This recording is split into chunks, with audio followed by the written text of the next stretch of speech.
Now our last speaker is from Spain. We have rather similar but also fairly different perspectives. So, Juan?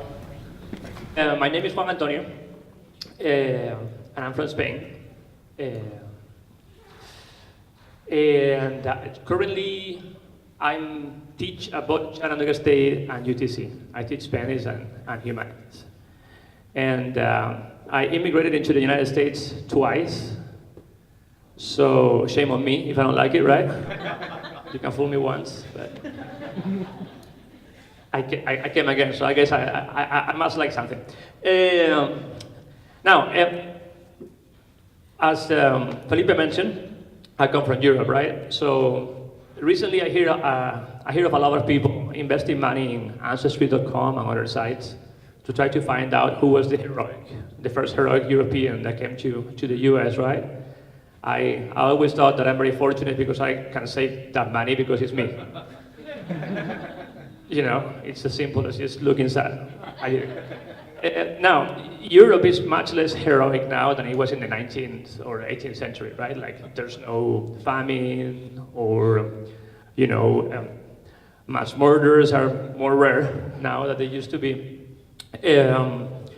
So, unfortunately, you know, the only bad part of these changes in European history is that my story is much less interesting. You know, I'm not escaping prosecution or I'm not trying to get away from epidemics, you know. I was just bored. and I was curious, you know. I had a lot of curiosity for the US. I came in 2006 for the first time, and I came to Nashville. And I was 28 back then. Most human beings spend the first few decades of their life trying to figure out how the world works, right? And how we fit in the world. By the time you're 28, you think you've already figured that out. So I was in that status, right? Like, of course, that's how the world is, and this is who I am, right? And everything makes sense. Before coming to the US, I tried to work to prepare myself to come to a different country, but I never prepared myself to change that, to, you know, the world no longer makes sense around me. At a time when, you know, if you're 5 and the world doesn't make sense to you, people tend to be patient with you because you're 5 years old, right? You don't know how things operate, oh, he's 5. But when you're 28 and you have a beard, then it's like, no, it doesn't fly anymore, you know, they go, he must be an idiot. So you know, that perhaps that was the toughest part initially, but don't let me jump ahead. Again, I had a master's back then, and I had a job in Spain. I was living in Cáceres, which is a small city that nobody knows, even though it's in Game of Thrones, so you've seen it. But anyway, it's between Madrid and Lisbon, and I had a job. Everything was fine. I mean, nothing was tremendously exciting, but I was doing well. But I heard of this program, right? Like this, there's a exchange program to go teach Spanish high school in the US.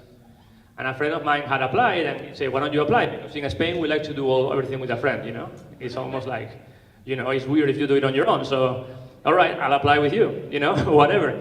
Like, I didn't even put much thought into it initially, but then, of course, every time that I have to speak in public, or every time I have to expose myself, I like to be ready, right? So there was an exception. I didn't write anything. But anyway, so I started to prepare for the interview for this program. And I must have done well because they chose me to come, right? And I wasn't ready for that at all. I said, holy crap, what do I do now? My family wasn't crazy about the idea. In Spain, like in much of Europe, often the image of the US is as a very violent country with a lot of guns and a lot of crime and things like that. And my mom was saying, they're going to shoot you as soon as you thing. And I said, well, I'm sure that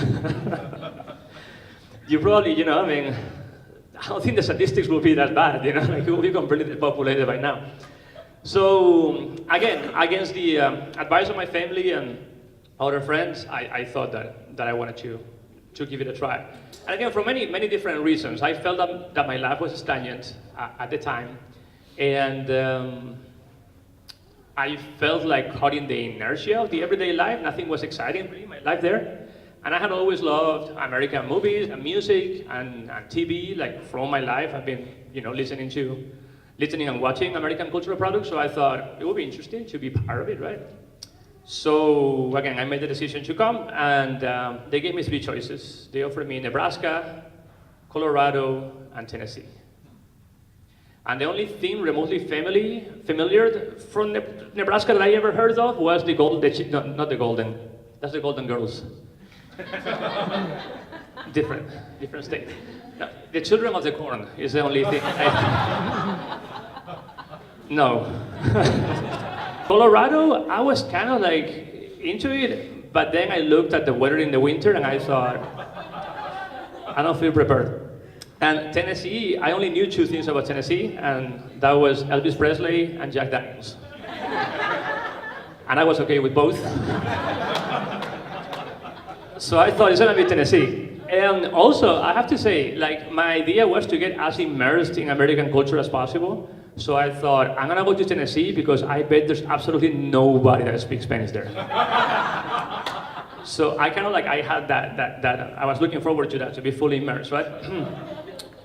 Of course, in my mind, all of this was gonna be temporary. Like, in fact, that program was a program for 3 years. So my idea was, again, let's live an American adventure, let's go to Tennessee. So I thought, I need to get ready, I need to save some money, save some, less than I needed, but I found out that later, of course. I need to improve my English because in Spain, like, you have to study foreign languages every year, and I had taken like 8 years of English. But in Spain, we learn English like here in the US we learn Spanish, right? Like Latin, like a dead language. You just fill up blanks and write sentences, and then you have no idea how all those words sound, right? So every time you try to engage in a conversation, you go, where are the blanks? Let me fill.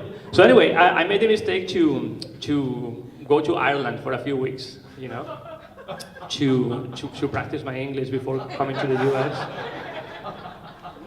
which unintended consequences, right?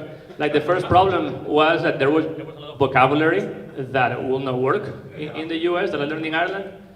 And the second is that the tolerance for the F word is much lower in Tennessee than it is in the Republic of Ireland. And actually, that perhaps was my first cultural shock when I came, like, 2 days after landing for the first time, my boss, a very Baptist lady.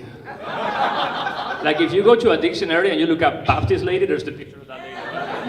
And I remember that I was nervous, right? And she was giving me a ride, and I couldn't get the seatbelt to lock in. So I just went, fucking seatbelt, Sorry. And she color left her face, And she looked at me completely outraged, and she said, I had never heard that word in my life. And honestly, innocently, I say, which one, seatbelt? Because I thought, of course it's heard the F word, come on. But I was so used, so far to words like trousers or lorry or pavement to not make any sense. So I thought maybe in the US they have another word for seatbelt, like belly holder or something. I don't know, But no, she was talking about the F word. So yeah. So again, one of the things that surprised me a lot about moving to the US is that when you move to a different country, you are not ready for what you need to be ready, right? And I was very shocked, for example, by the fact that here in Tennessee, at least, driving is not a choice.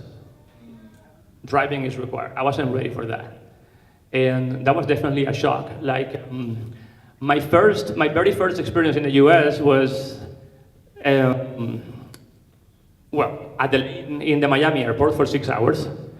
Which that was pretty crazy too, thinking about it, because it was July and the air conditioner was so strong that they were handing out blankets at night. And I was thinking, why are we in a subtropical airport covering ourselves with blankets? I come from a country in Spain where it is illegal in public buildings to set the air conditioner under 75 degrees in the summer. it's illegal. You get a fine if you do that. And then here it was like fighting for blankets in Miami in July. You know? But anyway, after that, like we landed, and I was taken to the house of my boss. That she was kind enough to host us for like a week until we found a place of our own. I have to say that I came with a group of other 4 Spaniards, so it was 5 of us, which helped a lot, but didn't help. And I'll get into that in a minute. But anyway, and next morning we woke up, and the lady that was hosting us wasn't around. So she could have helped us not do what we did after this, which is let's go for a walk and see what's out there. Right? Let's get a first taste of this. And this was suburban Nashville. So the first surprise is that there's no sidewalk. So where do we walk? I guess just walk on the road. We walk on the road.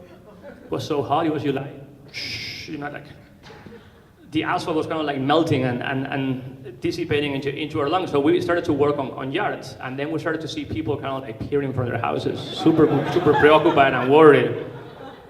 And we were like, this is kind of weird. We ended up, we hit a highway. Okay, so we're gonna keep going this way. So we went next to the highway, people looking like we were crazy, because we were. I guess, but we weren't aware at the time. And we ended up at a gas station with a McDonald's where you have to serve your own drink, and nobody was checking if you will serve it twice. Like in Spain, when you go to McDonald's, you have to pay for every drink, right? So you go, you serve, and then I thought, is there a camera? Like, how can they control that, you know, I could just serve myself twice and not pay the second time? You know, but I thought, no, and I didn't serve myself twice. Then I learned that actually you can serve yourself as many times as possible, but that was funny, you know, I was like, that seems weird. But anyway, I started teaching. I taught at a school in Nashville, and I was shocked to discover that 40% of the students in that school actually were Latino students. I have to say that I had known very few Latinos in my life. Like in the part of Spain where I'm from, there's very, very, very few. So I had a quite stereotypical picture of Latinos, unfortunately. And getting to know those kids was perhaps one of the most amazing discoveries that I made in the US. Who would have thought, right? In fact, many of the stories that you told, John, about your bad experience in a school, to a degree, in this school in Nashville, it was really similar, because we had a school with 40% Latino students in which none of the leadership and virtually none of the teachers had not just any previous knowledge, but any or very limited empathy for them, right? So there you had like almost 40% of the student body kind of like living a parallel existence next to that 60%. So my first year in Nashville was really tough, honestly. And again, I use comedy sometimes. I love to tell the funny stories because it's a way to have fun and fun memories about it, right? But it was really hard. I wasn't ready, first of all, to work so hard. It was, working at a public high school was a lot of work. Definitely more than a similar job in Europe. I wasn't ready to barely make it economically. I thought I was gonna be okay, but I wasn't ready to actually kind of like have to, I don't know, like eat potatoes for a couple of days in a row, you know? And rice and beans, actually, you know, because you couldn't afford anything else. So, and plus, it was also really hard to realize that for a lot of people, and not everyone was like this, but for a lot of people, when you don't fit certain, stereotypes, they try to make you fit, right? And I was really shocked to see how unknown Spain was, for many people, right? And I was also not ready to not be white anymore, you know? Because after, I guess when you're white, and I talk from my experience of 28 years being white in Spain, you don't think much about it. You just happen to be white, right? But then when they unwhite you all of a sudden, without asking for permission, you're not white anymore, you know? Then you think, oh, they're treating me like shit. No, they're treating you normal, you know? It's just, you don't have the privilege anymore. Oh, that's sad. It's really sad, you know? For many point of views, but again, first of all, a lot of people had the perception that I was coming from a very poor country, right? Or that I was escaping from a very sad situation. And sometimes, like, I will go very patiently and say, no, look, like, Spain is is a Western democracy, industrially developed.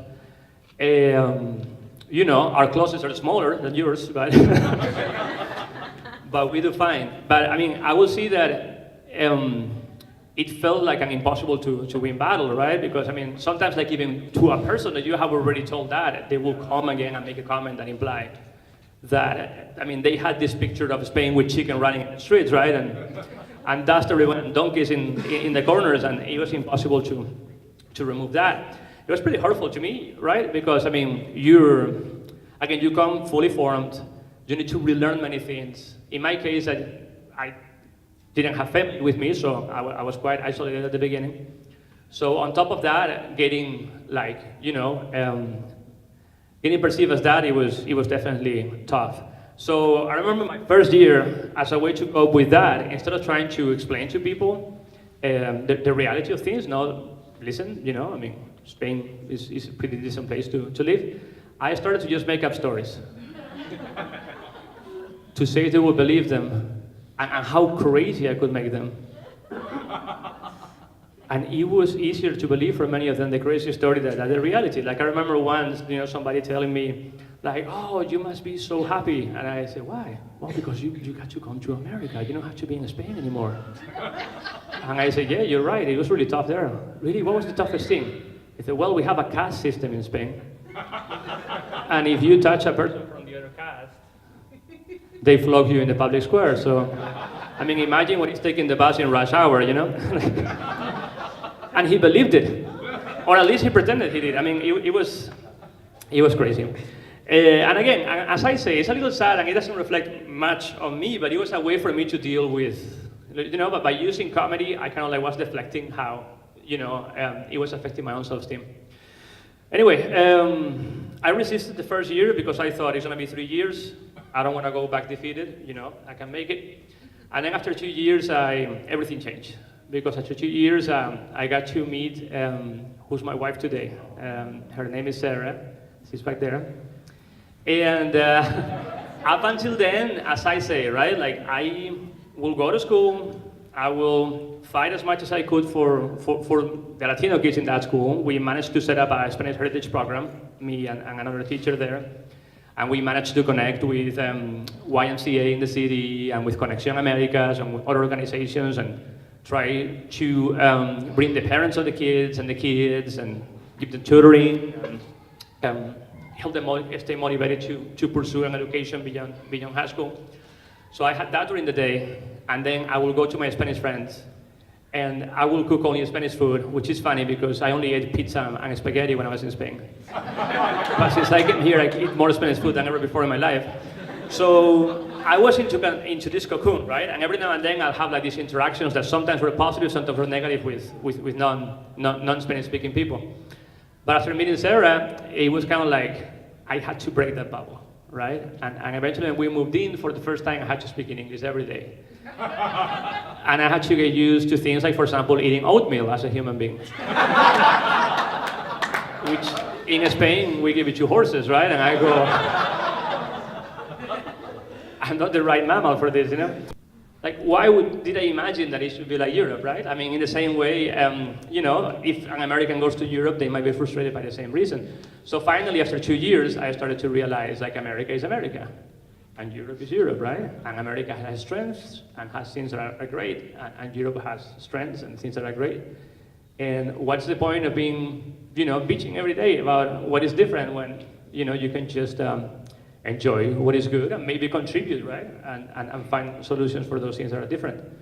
So, again, that definitely changed perspectives, yet my contract as a teacher, that was going to be 3 years, was extended to do a 4th and a 5th year. And when the 1st year expired, Sarah and I talked and decided to go back to Spain and try Spain for a couple of years. So I went back to Spain and I was thinking, I didn't tell her that because she wouldn't have come otherwise, but I was thinking, I might not ever come back, to live. Of course I will come back to visit, right? But I might not ever come back. But I was very surprised to discover, going back to Spain, that actually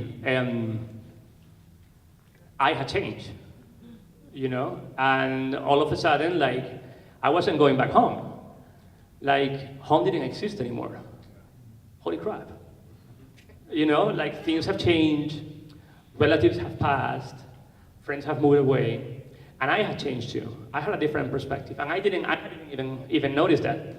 So 2 years later, I was offered a position in Chad State, in Chattanooga. So close enough to Nashville. This time, again, I came with Sarah. Her family lives nearby, so it wasn't coming alone, it was coming with a family. So I spent 5 years in Nashville, and I have spent 5 years in Chattanooga. The experience in Chattanooga is the complete opposite, almost, of what the experience in Nashville had been. It's been an experience, a very fulfilling experience. There are things still that I think are improvable here, like there are things that are improvable in Spain, you know? Take into consideration that what is obvious to you might not be obvious for that person, right?